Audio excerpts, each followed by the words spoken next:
play. And another foul on board. His third for setting a screen. Because of physical play, although Jordan Taylor just got caught with a moving screen. Pick and roll. And a foul. Offensive foul coming up. Ken Valentine standing right there. Izzo dying for a moving screen.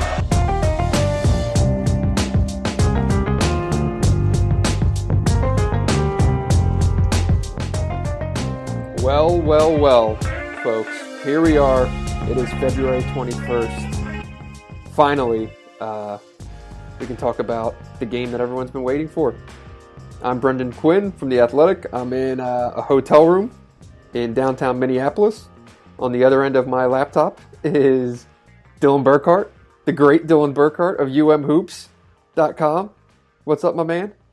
Well, the game is finally here. Michigan and Michigan State both kind of avoided a letdown spot, and now we get the game that we should have got in January, and it would have been a lot more exciting, but I think it's still pretty high stakes. Yeah, it's high stakes. This is the whole point of the podcast. I want some more energy out of you. You got to juice it up over there. Do you have a beer with you or anything? I've got a Nugget Nectar over here. All right, attaboy. I got a cup of coffee. I'll switch to beer later. But yeah, I'm excited. This will be, I think, a fascinating matchup. We're going to get into it in a number of ways, kind of just a free-flowing, rambling preview. We talked beforehand and decided not to have any structure. So just what you all expect. Just what you've all wanted all along. But before we get into that, a quick pitch. Make sure you are checking out, I'm sure Dylan's pregame coverage on UM Hoops is going to be outstanding. It's just a really, I think, if you read his stuff going into a game, you watch the game differently, and that's meant as one of the highest compliments. So make sure before you get into this game on Sunday that you check out his pregame coverage. And as for me, I'll see what I can do. Put together a couple things on The Athletic. We have a historical piece coming on Friday that I hope people will enjoy. Well, one side of the fan base will probably enjoy it. I don't think the other one will too much, but that's kind of the way this thing goes. And then coming out of the game, I hope to have some coverage that people might not see coming. So that's a little tease. I'm teasing the people. Uh-oh. How about that? What do you think? Uh-oh. So subscribe to The Athletic, subscribe to UM Hoops, subscribe to this podcast, and if you know anyone who's getting psyched up for the game, shoot this podcast their way. We hope that it is all you need in your pregame coverage. So with that, Dylan, who's going to win on Sunday? Oh, who's going to win?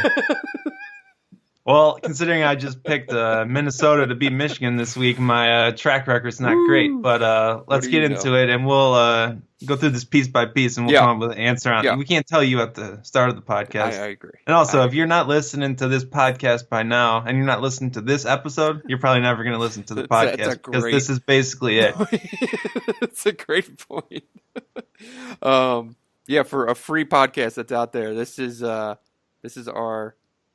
kind of the tour de force episode. So here we go. I hope everyone's strapped in. Do you have a first key? First key. I think we have to start where everyone wants to start, and that's point guard. We need some like epic music to play in the background of this one or something. Yeah. The endless feedback loop that is social media certainly is just focused on Xavier Simpson versus Cassius Winston versus Xavier Simpson. Rightfully so. I mean, because I think for either side, if you stop one, you can, in a number of ways, stop that team. So I'm just going to start off. I mean, I'm sure you have a bunch of numbers and charts and stuff over there, but I'm just going to start off on the narrative of it that, like, Cassius Winston needs to have a good game. This is proving time for Winston. he's played poorly, obviously, and there's point being if it's a similar matchup, then these are the things that just take on a life of their own, and it'll be there for the game in 2 weeks.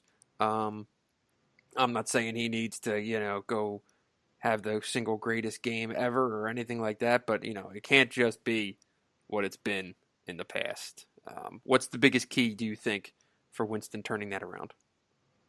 What I think is fascinating is that, would you agree that both, like obviously Winston's the most important player to Michigan State, but Simpson, I think, offensively and defensively is the key to really everything Michigan does. Without a doubt. And so you have a situation where they both are wildly different players, but also so important.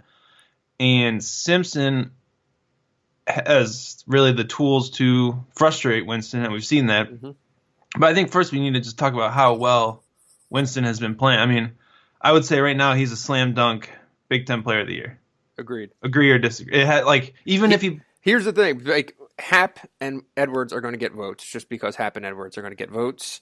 But I have to hope that sanity prevails and Winston wins it. I think it's very deserving for sure. So when I was writing kind of a matchup breakdown for tomorrow, when I was diving into the numbers around Michigan State, it's just kind of jaw-dropping how important he really is to anything that happens for that team on offense. Obviously, he's great in transition. Obviously, he can shoot the ball, but there's really no one else on the team that can create offense off the dribble for themselves. Sure. And that's a lot of pressure on Winston, and you see the second half of the Rutgers game, he just dominates it, and it's just all him either scoring himself or passing his teammates into position. What's tough is that he's going up against a guy who really excels at winning individual matchups like this with his physicality, his athleticism, his quickness, and kind of what gets lost in it is, yes, Winston struggled offensively last year, but Simpson made plays offensively. Totally. It was Simpson's ability to beat him off the dribble and finish at the rim that really kind of changed those games. And I don't know that. Here's my question: Is there any way for Michigan State to hide Winston on someone else? I think the only way that this game goes is these two going back and forth the entire game. Like, I don't think there's defensive matchups that he can really tinker with. I think they go back and forth. If it's going poorly, though, and if Simpson is kind of playing at that next level offensively where he's really dialing things up and he's getting into the teeth of the defense and breaking things down and suddenly opening up driving lanes and stuff for other guys or generating open looks for other guys, I don't see why you can't put McQuaid on him and throw Winston on Poole. It's a big risk. It is, but it's... I mean, yeah, wait. Why is it a big risk? Because Jordan Poole, so Xavier Simpson makes Michigan go, Jordan Poole makes Michigan explode. If Jordan Poole gets going, you're basically cooked. I think we kind of saw that today. I feel like Poole, the way he plays and the way he shoots, doesn't really matter. I mean, he's going to take wild shots. He's going to be well beyond the arc and do stuff like that. If he's playing that way, I don't know if it matters if McQuaid's on him. Don't get me wrong. I agree with you that I think it's going to be Winston Simpson. But if things go maybe a little bit sideways, why not try McQuaid on him if you have to instead of just pounding your head against the wall. But on the other side, I think you're going to see some Charles Matthews on Cassius a little bit. Just here and there, different looks, get him off balance. I think it's a good look, a lot of length. A lot of physicality, works well on defending Cassius. Having a bigger guy on him, he can't really, it's harder to see around him and do a lot of the stuff that he does and find lanes or find passes. So I do think, do you agree on that? Do you think that they could slide him over every once in a while? I think you'll see some of that. I think you'll also see Michigan kind of play Matthews as almost a free safety defensively. Mm-hmm. I think you can have him really kind of overhelp defensively if he's guarding Aaron Henry, and that's the one place where you can't really stretch the floor. Or do you put Matthews on McQuaid? I still think you put him on Henry. I put Matthews on McQuaid. Henry's playing so poorly offensively, and I don't even know how much he plays in this game. His minutes are plummeting right now. Right now, if you go to straight matchups in this game, I go Xavier, Cassius, Poole, Arns, Matthews, McQuaid, Iggy, Kenny, Teskey, Tillman. Is Arns going to play? I think so. I mean, he's questionable now. That guy is tougher than shit, and he will, unless he can't walk, he'll play. Now, if he doesn't, Jesus, I mean, I know that Michigan fans hate any level of they are dealing with a lot of injuries, and I know people think that that's some kind of narrative hitch or something, but it really isn't. This is the reality for this team. So, if he's out and then Aaron Henry has to start at the 3, I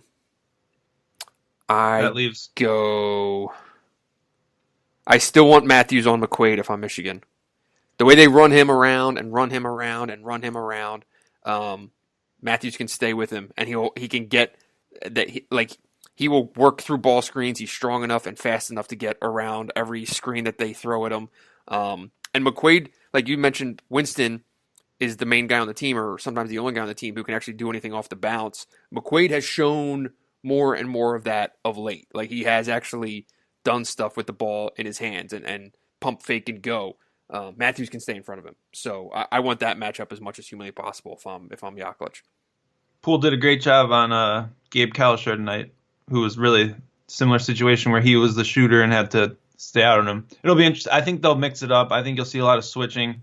Michigan was really aggressive kind of with how they switched off-ball stuff tonight at Minnesota, and that can be effective against a lot of the off-ball stuff that Michigan State runs too, possibly. And I think they could switch everything if they want.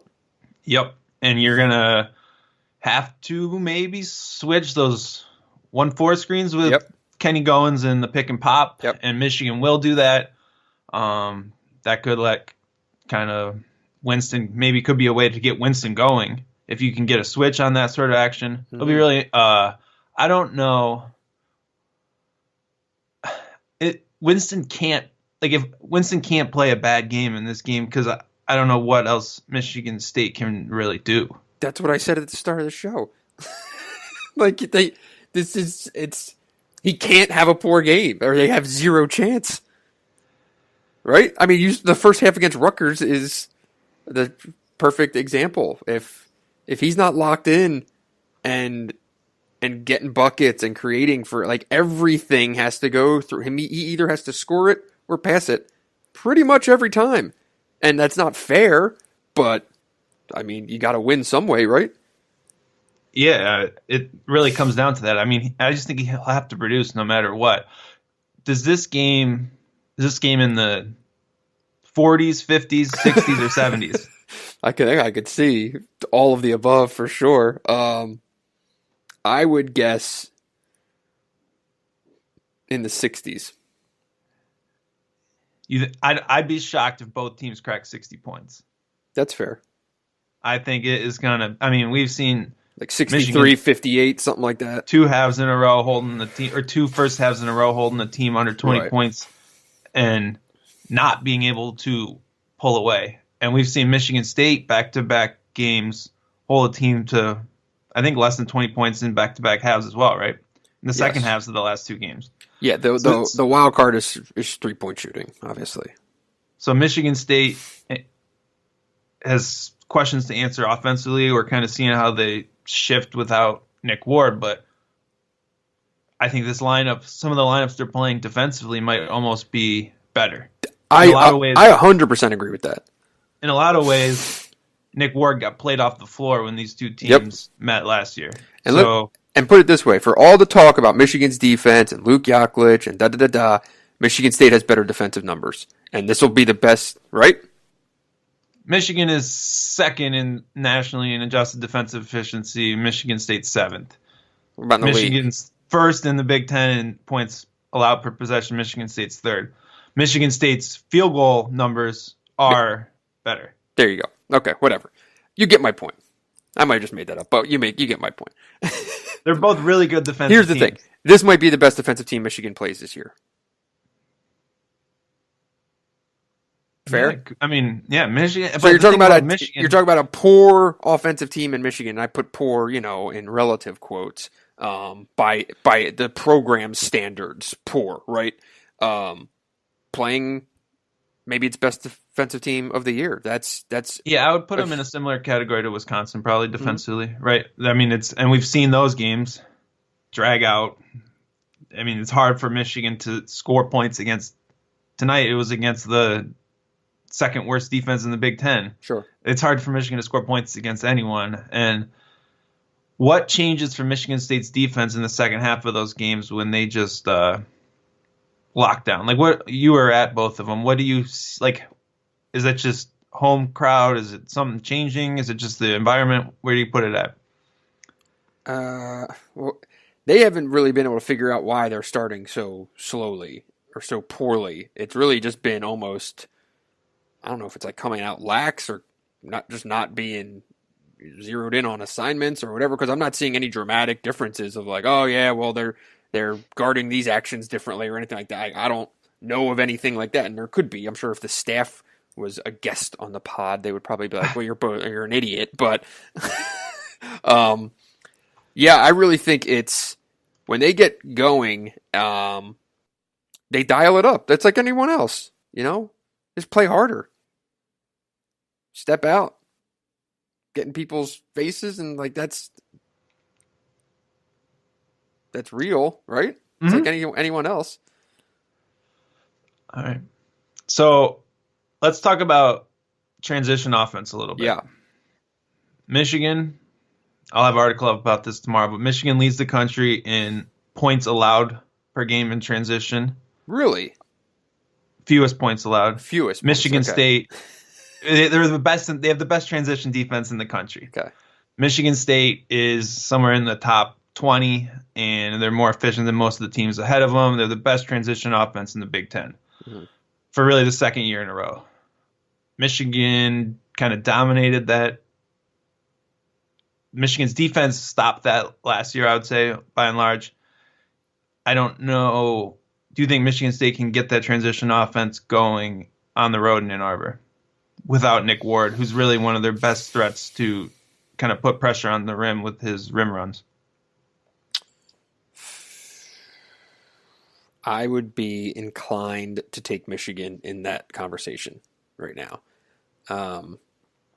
If I had to say, who ends up coming out on top at day's end, I would probably take Michigan. I like the athleticism. I like that they're going to be really coached up for it and looking for it. They're not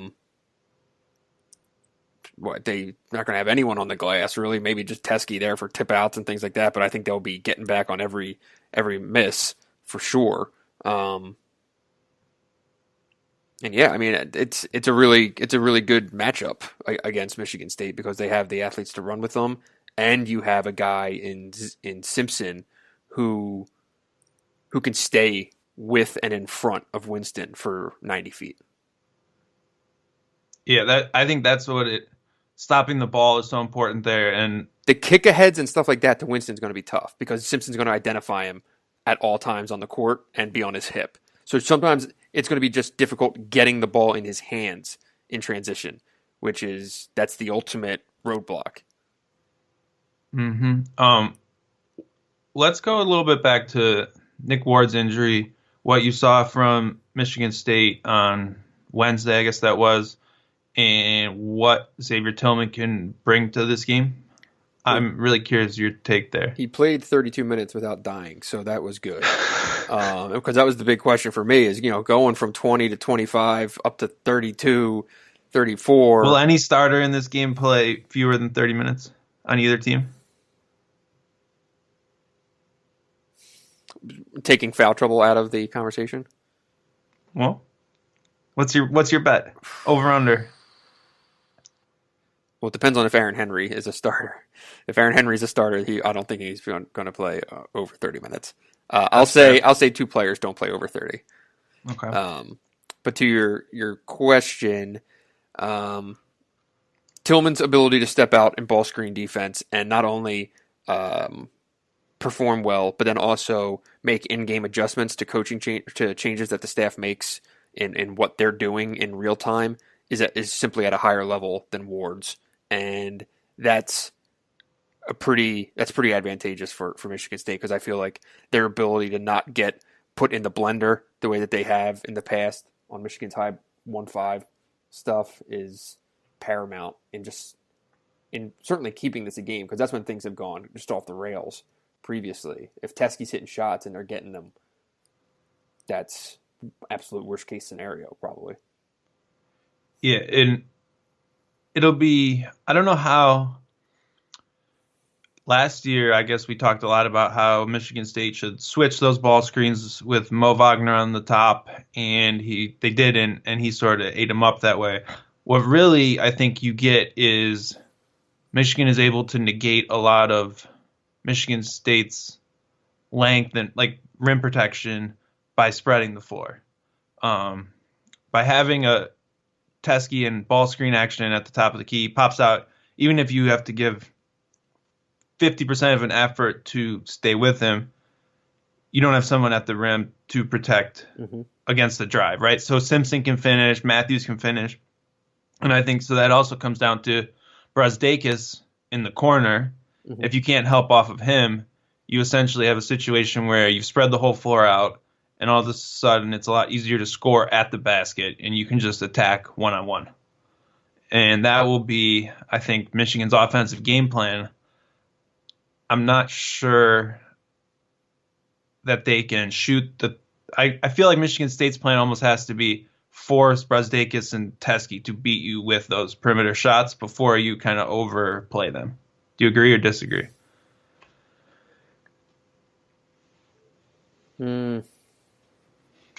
Yeah, I mean, we've talked about it before on the pod that, what's the ideal shots for if you're playing against Michigan. You want Xavier Simpson to shoot threes. You want, just by the numbers, you want Teskey shooting threes. You want Matthews shooting threes. So I think you could say that across the board, no? If Michigan shoots 33s, they lose this game. Michigan's going to shoot a lot of threes. I know. If you let Michigan shoot 33s, they might make 12 and blow you out of the water. When was the last time they made 12 threes? They made 13 tonight. I wasn't really paying attention tonight.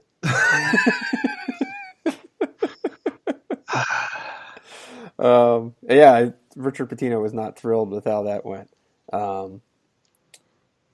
Yeah, I mean, well, there's a difference between taking 30 wide open threes and taking 33s because you can't get anything else, right? Yeah, but Michigan is shooting a lot of threes that they can get. They can dial up a pick and pop at any time for Livers, Brazdeikis, or Teskey, and they're going to get an open look against some of these teams that want to protect the paint. And that's what I think really the game kind of hinges on, as far as you can't sell out for those shots originally, because then Michigan will hit you with slips to the rim or whatnot. So I don't know. That's sort of where the Michigan's offense getting on track lies for me. They've made 10 or more threes 10 times, and is obviously 10-0 that's not including Minnesota, so 11 times. And in high majors, that's Ohio State, at Indiana, South Carolina, Northwestern, at Rutgers, UNC, Purdue. What would be the stat at the end of the game that you think you'll circle first when it comes to what ultimately made the difference? I'm asking you some questions now. What do you think about that? All right, good. I think you look at fast break points, and if Michigan stopped transition, and I think you look at number of Michigan State threes. I think it's like Michigan doesn't need to score to win. Michigan hasn't scored more than 1.05. Michigan scored more than 1.05 points per possession once in the last 10 games. That's not good offense. Their offense just barely sufficient to win these games. And obviously, they lost a couple of those, and the offense flatlined. But if Michigan can hold Michigan State to 0.9 points per possession, they're gonna win the game, right? If at home, if you play that well defensively, you're rarely going to lose. So I think you look at, can you take away Matt McQuaid's threes, and can you take away transition? Because if you do, I don't think Michigan State can score enough points to win. Who else is going to score? That's what it really boils down to for me. And they have really lost all ability to create a shot without Ward and without Langford, even though both of those guys have generally struggled against Michigan. Yeah, one of those numbers that I will look at first will be Cassius Winston's field goal attempts. You know, because he's not a guy who's going to chuck shots and force shots, you know, every time down. He's not Carson Edwards. So if he has a really low field goal attempt number, it's because he wasn't getting any looks, and that's the game, right? I think it's literally impossible for him to attempt fewer than 18 field goals in this game. He's only attempted more than 18 field goals twice. Okay, 15. How about that? He's only done that 8 times. He's used 30% of Michigan State's possessions in 7 of the last 8 games. That's usage like he's never seen, and his efficiency is largely kept up, and that's why I think he's pretty clearly the Big Ten Player of the Year. But so you're saying if he gets a bunch of assists and whatnot, I think it's his assist numbers more than his shooting numbers. Interesting. I feel like the assists are always going to be there. It's his shots. But Michigan's defense is not going. They're going to leave whoever's guarding Simpson on an island, and they're not going to help off the wings. Do you agree or disagree? I do. So you take that away, and where are the assists coming from? It's going to come down to if he can beat Xavier Simpson one-on-one and score. That's basically what it boils down to in the half court, and it's kind of what Michigan State's recent games have come down to, too. He just went crazy in the second half of that Rutgers game and carried them. It's just high ball screen, and then they were finding Tillman on the roll to the rim, right? Yeah, and it was really, like, I kind of asked Izzo in that press conference afterward, I'm like, does Cassius Winston realize that when you just stop doing everything else and you only go to a ball screen offense, that he has to just take the game over in that? Like, that's basically you telling him, like, all right, man, whatever you want to do here, like, this is your game. And he said, yeah, you know, like, that has sunk in, that it's basically all on him once they go to that. And I think they're going to go to that often in this game. And what does Michigan do? Who assisted 11 of 14 second half field goals today? Wow. Xavier Simpson. It's just Michigan, that's basically what they do every game once they get a lead. It's just run 15 seconds, run a high ball screen, and Xavier Simpson finds someone for an open look. Let's talk fun stuff. Are you expecting spillover from last year's stuff? I mean, that game got feisty, it got chippy. You know, there's the picture of Matthews laughing in Ward's face, and there's it got ugly. And like, I'll be kind of curious to see what the tenor of this game is.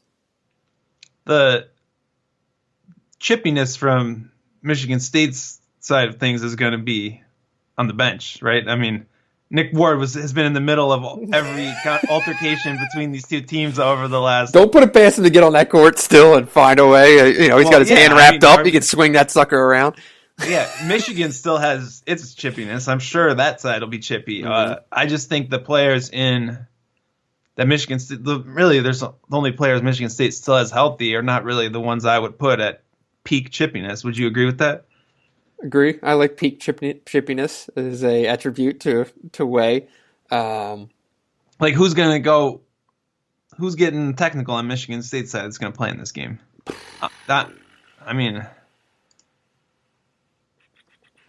McQuaid. Maybe. See, a little wild card McQuaid maybe. Getting feisty. He's going to be yelling in people's faces and diving and falling and flailing all over the place, playing 100 miles an hour. Charges drawn by Matt Davidson.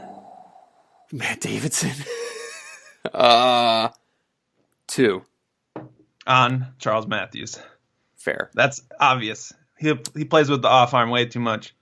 Also, I want to say that Cassius Winston and Xavier Simpson are both masterful at playing with their off arm. If you were to just watch them play an entire game and they get away with so much of whether it's holding down the defender, using it, I mean, it's really fun to watch how they both do that, and they rarely ever get called for it. So that could be something to watch for too. Both very good. How the game is officiated will obviously be enormous. People will be surely losing their minds. Just they will, regardless. I mean, I think this year's proven that that's just impervious to reason in that regard. So, but your Michigan State, what's your game plan out of the jump? Don't turn the ball over. Don't turn the ball over. First of all, like the Rutgers game, in the first half, there are still these times where they're just so fast and loose with the ball that it just drives you crazy, and that can't fly here. How many how many possessions are you thinking here? 64? Yeah, Michigan at home usually does a really good job of controlling tempo, so I would think it's in the low 60s. Unless there's a bunch of fouling late or something like that. I think so. If it's low 60s and Michigan State has a 20% turnover rate, good night, sweet prince. I think the turnover rate, the percentage turnover rate it's percentage of possession, so the tempo shouldn't matter. But the lower the number of possessions, all right, it's still fewer scoring opportunities. Is what That's I'm saying. True. So, in the past, you'll always see Michigan State get out, push the ball toward like one of the first 2 possessions of the game. Where he just sprints his ass off. Yes. Gets a basket. Do you see the same thing with Tillman? Is he as good in transition, or do you go something else? Because I mean, he's not. I think he's not quite as fast, and his hands aren't quite as good. Tom Izzo's smart enough to know that his best way to win this game is to get 2 fouls on John Teskey. 100%. Do you think they go straight at him right from the get-go? Just post up, post up, post up? Is Tillman ready for kind of that usage? I mean, he's far more efficient around the basket than Ward has been this year. I would wonder if you're better off driving at Teskey as opposed to trying to put Tillman in that situation. Tillman's he's developing, but I just don't think his game around the basket is that clean enough, and his hands are that good enough, and he can finish over or around Teskey nearly enough. I don't think he has the moves, and Teskey's going to just wall up on him all day. I almost think you're better off trying as best as you can to have, Aaron Henry running at the basket and drawing contact, or situations like that. Even McQuaid can do that. Winston can obviously do that. I think you have a much better chance of doing it successfully there, because and either scoring or drawing the foul. Yeah, I just don't see anyone other than Winston in the ball screen game that can get to the basket. McQuaid can. The numbers say that he does not attack in any. He can get it. He can get there on he can attack a closeout. I think if you're forcing McQuaid to make an isolation play off the dribble 5 times in a game, you're winning. At least that's what the synergy numbers for the season or of late. For the season. Is there any way to tighten that up to like 5 games? Not easily, but he's at 0.54 points per play as the ball screen shooter. But now, if you're looking at that over the course of the year, that was not even a thing earlier, really. Mm-hmm. I think he is very good. I think it'll be a big test for Michigan to close out under control, because there's going to be a lot of emphasis on taking his 3-point shot away. And we've seen at Iowa, Michigan just kind of completely forgot how to close out, and they were running by guys, fouling guys. They fouled a couple jump shooters tonight. That is something that you could see kind of getting Michigan into trouble. Yep. McQuaid also has ridiculously good transition numbers, and he's basically automatic as shooting transition threes. That's something you got to take away from him without a doubt. Here's something I wanted to talk about. Talking with Jordan Poole after the game, and basically brought up the point, like, you guys haven't been playing particularly well. I don't think I've seen a lot of the demeanor that this team had at, the best moments of last year or in the best moments of this year, where, they have a different level of playing. Do you agree with that? And I know you hate narrative things, but do you know what I mean? Like, when they play, like, their shit don't stink and they're going to punch you in the face. They do play differently. They have levels to them. Do you agree I with think that? the last time you probably saw that was the Ohio State game at home. Mm-hmm. Got a little chippy. Mm-hmm. Jordan Poole got going, started doing a little talking. There was that Weston thing. I mean, you do see that side of them without a doubt. So and sometimes it's not there. And so I just mentioned this to Poole, whatever. I don't think you're playing that well. We haven't seen this. What do you think? Where are you guys in terms of being ready to play a game of this magnitude right now? And he gave a pretty good answer where he's like, look, the fact of the matter is, like, this team we play big games, right? And like that's when we're at our best, and blah blah blah blah. And he's right. I mean, that's true. That's you can true. say that if you back it up. And we all saw Tuesday night in State College. Right. They didn't show up. Exactly. They've got both sides of the coin on that one. Exactly. But if they've got that stuff going, they are a different animal. The problem is that it's hard to play that way for 40 minutes, and sometimes they can it can almost get, emotionally drunk is his way of saying it. There you go. John Bielen's famous quote kick. He's kept that one around for a long time too. All right, I think Tim Hardaway was the first emotional drinker. All right, go say some numbers that I'm sure you've got on your screen over there. No, I want to talk about rebounding. Yeah, it might be an issue. Both Michigan's defensive rebounding, Michigan State's offensive rebounding, but also the other side of the court where Michigan State's been a really bad defensive rebounding team. I don't know. Where do you think Michigan State can really? They've made a big impact in that regard, and now it's sort of like what they have. Like they had that 3 offensive rebounding possession that changed the game in East Lansing on Wednesday. I think they do have a appreciation for the limits that they have right now, and that they are only really capable of winning a game of this level, games like this, games in the NCAA tournament, whatever, moving forward, like by playing that way, right, and getting every loose ball, getting every offensive rebound, just going balls to the wall.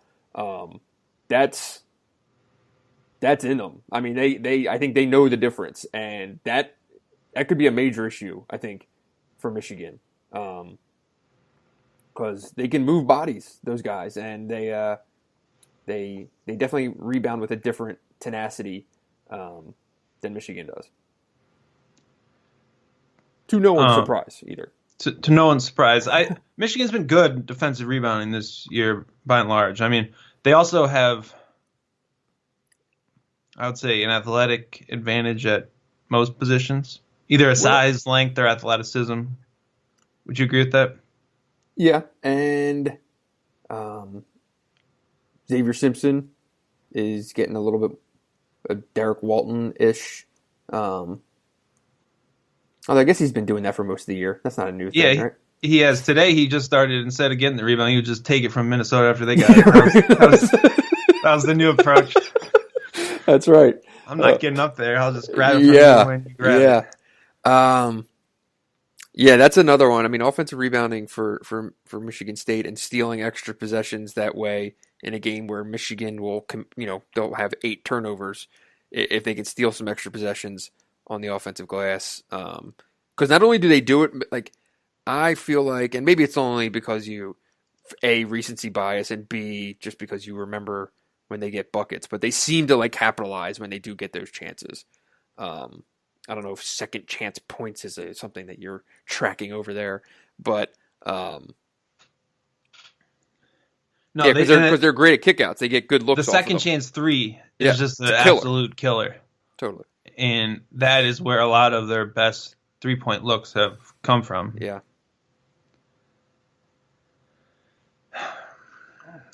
benches. Does any is there, to borrow another Beelineism, is there any outlier in this game? If I'm Michigan, I am going with Isaiah Livers at the 5 whenever Kithier's on the floor, and I'm picking popping and trying to get him some open threes. I also think he can even play against Tillman. I mean, they played against each other all the time in high school. They know each other. That's interesting.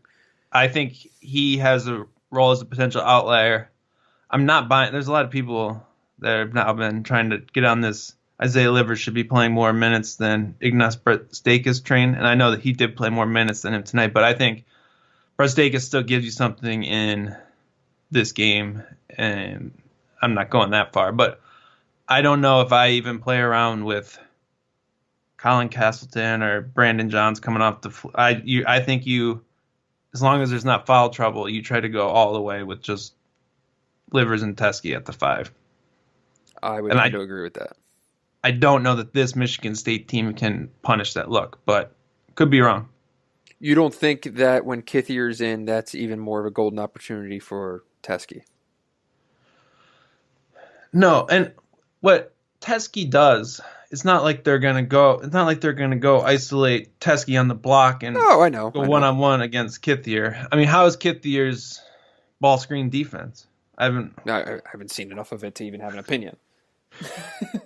I just think you try to change the look. The staff trusts him. Put it that way. The staff does trust him to not fall on his face in the ball screen and to step out. And he does move well enough. He's athletic enough. He's got good length. Yeah, I just think you want to try to mix it up. Give him different things to pick, like hard roll for Teskey here. I mean, you can probably lob it right over to Teskey sometimes. So there's things you can do, but if he's played not a lot of minutes, and I think if you can, Michigan's ability to change its whole kind of ball screen offense by going small could be a weapon that you see in this game, I think. Other bench players, we're going to see Foster Lawyer versus Dave DeJulius for 90 seconds before the under 8 timeout in the first half. I mean, maybe. I would say if either one of those guys check in, that the other coach will not be able to get his starting point guard onto the floor fast enough. Although you could also use it as a chance to buy an extra minute of rest. But I think they would both. If you put Foster Lawyer in this game, I'm on Beeline. I'm putting Xavier Simpson in there immediately. They both are trying to use them as in the exact same way. I think you see a head-to-head battle for 2 possessions. Buckle up. I want the metrics on those possessions. If you remember, Simpson, really his first good moment of his career came in that Michigan State blowout win where he got in there and made a few plays against Winston. And that was really the first time that he did anything positive, you could say. So I think they look at DeJulius and they try to get him a little run there and go head-to-head. There's my outlier. One David DeJulius layup. Wow. What was up with the one layup he took tonight? It looked like he got shot. You know what I'm talking about? The transition one from Poole? Yeah, when he did like the 2-foot jump stop and like kicked his legs out. Got to land on 2. All right. All right, let me see my notes here if there's anything else. We're going to the good notes now. I got some notes. We've covered a lot of this stuff. What about the 4? What about the 4? I think that's the one matchup where I don't really know how it plays out. Yeah. I'm assuming this is Iggy versus Goins. Yeah, and Goins making 3-point shots is one of the best tools that Michigan State has right now. Could that be for sure? Like I'm trying to find that. And I think factor. I think he can catch Brazdeikis on defense too, and get those looks. You know, sometimes Brazdeikis can get lost in a possession here and there, and you know, Kenny is not only he's a high-level defensive rebounder. He's a good 3-point shooter, but most importantly, he is smarter than shit and he has played a lot more college basketball than Iggy, and I think he's going to be able to find ways to impact this game for sure. Like, to your point of what could be the matchup that ends up being the game, and you say, man, we didn't even talk about that. Like, if Michigan State's able to pull off a win in this one, I could certainly see Kenny being the 1B story behind Cassius. Yeah, because Winston's obviously going to assist every shot he makes, but I think it's just that's like the one area where I'm not really sure. Sort of, you're playing the lottery with both of those guys, where you don't really know what you're going to get offensively. Kind of, Brazdeikis has been inconsistent. Kenny's hit some threes, but it's just a lot to go to him as almost a 2B option, right? Like, right. I guess probably 3B, but still, it's that could be an interesting sort of X factor matchup. I don't know who else you were talking about outliers. So I just thought that would be a good one. No, that is like I still think the Matthews McQuaid matchup for me is the who just taking Xavier Cassius out of the conversation. Like, that would be that's the one I circle the most because Michigan needs Matthews offensively the same way Michigan State needs McQuaid offensively. No. It's nice when Michigan has. It's a nice to have, but I don't know that they need him. Of late, they've certainly needed him. Would you put McQuaid man. on what? You would put McQuaid on Matthews? Yeah, I said this earlier. Matthews, I think, is the guy. If you're Michigan State, you have to live with either he beats you or not. And I think that goes back to the start of that game in New York last year, where he hit those early shots, and I think they were pretty frustrated with that kind of, I guess you could say, broke tendency, right? He hit a pair of threes, and if Matthews hits a pair of threes, you're in trouble, but you got to give Matthews a pair of threes. So you're going Henry on Matthews, a freshman who is playing about as poorly as anyone on the team right now. Yeah, I don't think he's got the tools. I think you need to take away Jordan. You can't. Would you rather give open shots to Jordan Poole or Charles Matthews? I think. Well, I guess so much of this is dependent on Arns. If Arns is playing, I put Arns on Poole. I'm fine with that.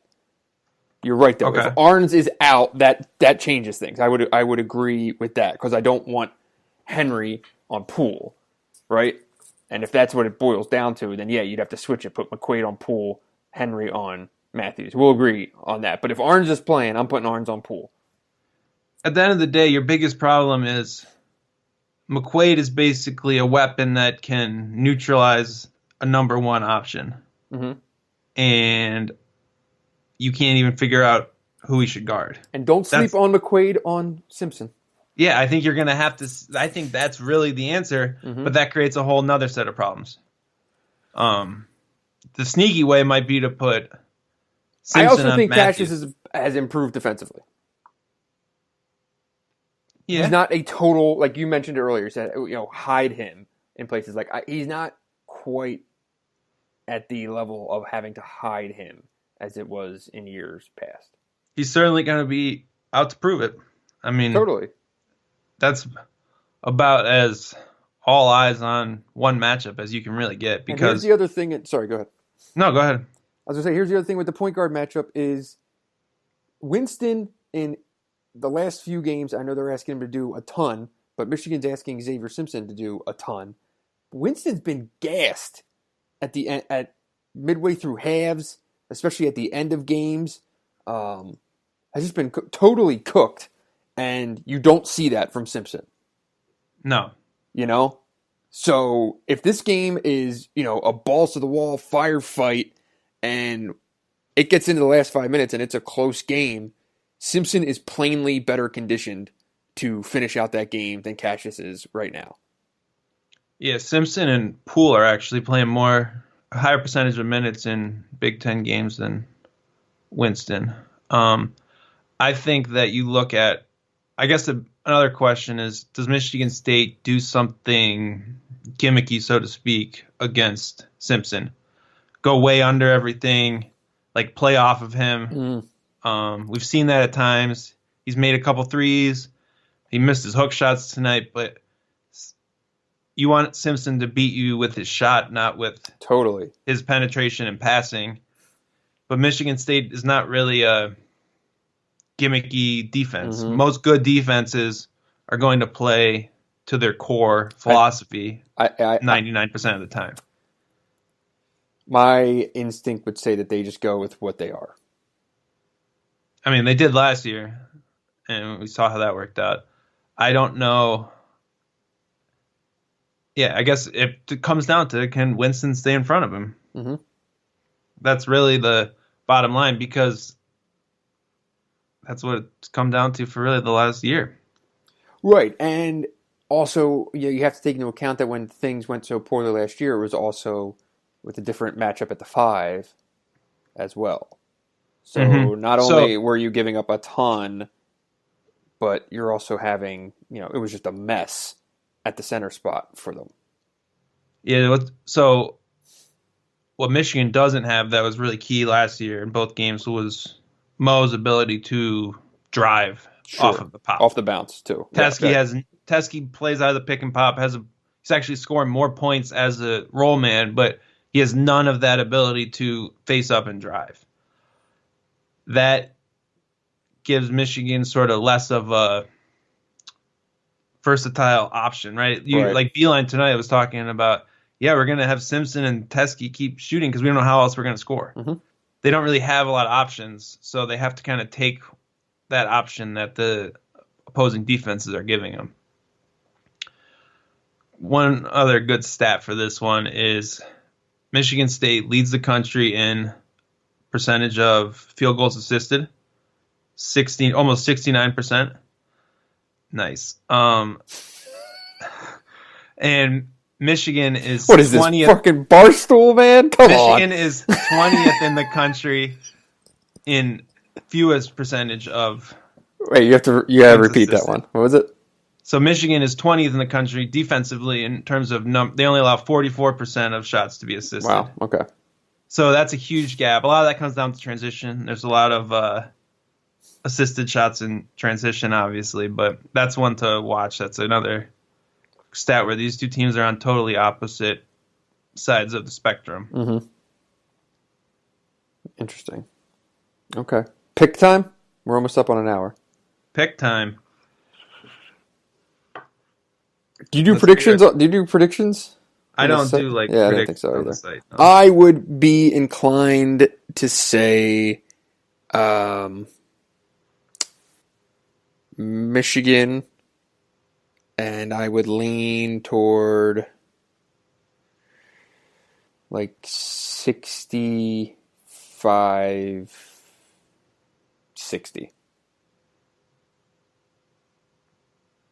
Michigan 68-59. Okay. I think at home you have to and this Michigan State just doesn't have its full team, and I know that it's going to be something that people talk about endlessly. As they should. Sides. But I mean, they're going to on both sides. It's going to just be this back and forth. Right. But nonsense. But Michigan State's missing 2 starters, and Kyle Lawrence is beat to hell. That's real. I'm sorry. It's not an excuse if Michigan I'm not wins saying the it's game. an excuse. This is me yelling to the people in the. Imagine Michigan without world. 2 starters. Right. Exactly. And Michigan's has been very fortunate for a team that has depth as its number 2 question to not have. What's been their one injury? Livers missed a couple games with his back. Yeah. So, and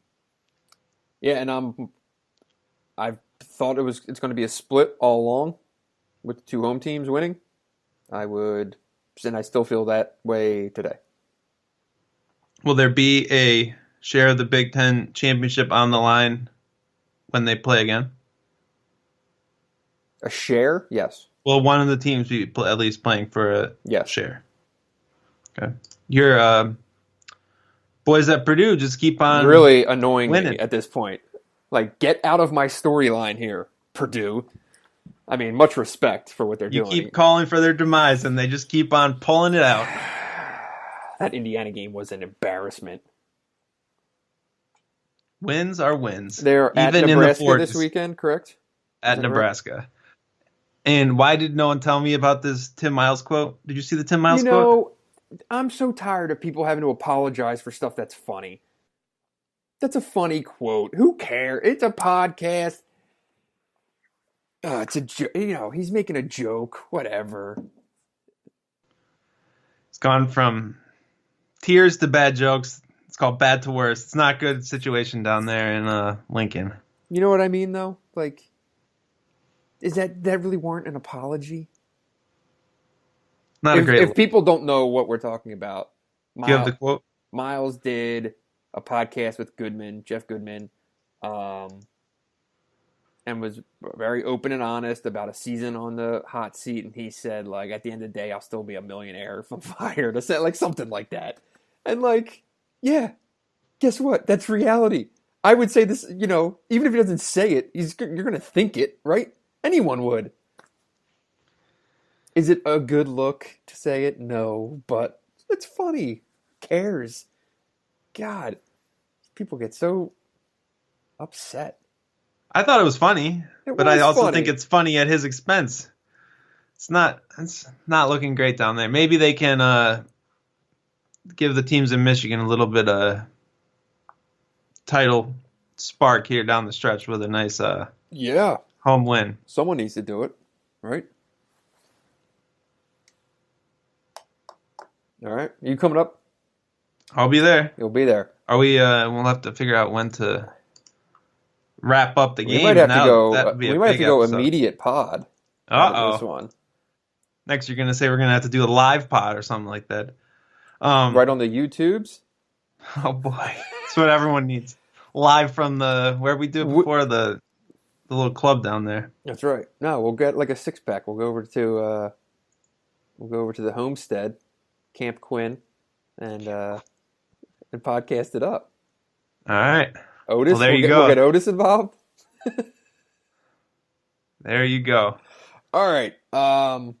Everyone, make sure you check out UM Hoops this week for Dylan's coverage and all the numbers you need to know. And you got any video coming? What do you have on the site for this game? Hopefully a lot. We're gonna have. I'm a little frustrated that we only get 2 days to cram everything in, but we're gonna have lots of stuff on the site over the next 2 days. So make sure to check it all out. Make sure to check out Brendan's story on the 1989 team, I believe. Yep. And no, I'm sure he's got some other things cooking. Not the 89 team. The 98 Michigan State team. The 98 Michigan State team. There you go. Everyone talks about the what was it? The 2011 Michigan State game where Stu hit the shot, and that kind of changed the tides of time. Michigan State's version of that is the 98 game when Izzo started out 0-5 against Michigan. Thought his ass was getting run out of town. They get hot. Ended up hosting Michigan on a Tuesday night in Breslin. And a wild game. And that was kind of when Izzo became Izzo in a lot of ways. And that's... Talked to a lot of people who were there and wrote a story about that. So that'll be up hopefully tomorrow. Unless it gets killed, which is always a possibility, I guess. You never know. We'll tune in for that. And if it's not there, too bad. All right. Well, that'll do it for this show. Subscribe this is why we don't record podcasts at midnight usually, but here you go. I beat the hell. Subscribe to the pod, rate the pod, love the pod, share the pod, and be sure to tip your bartenders and your servers. Good night, America.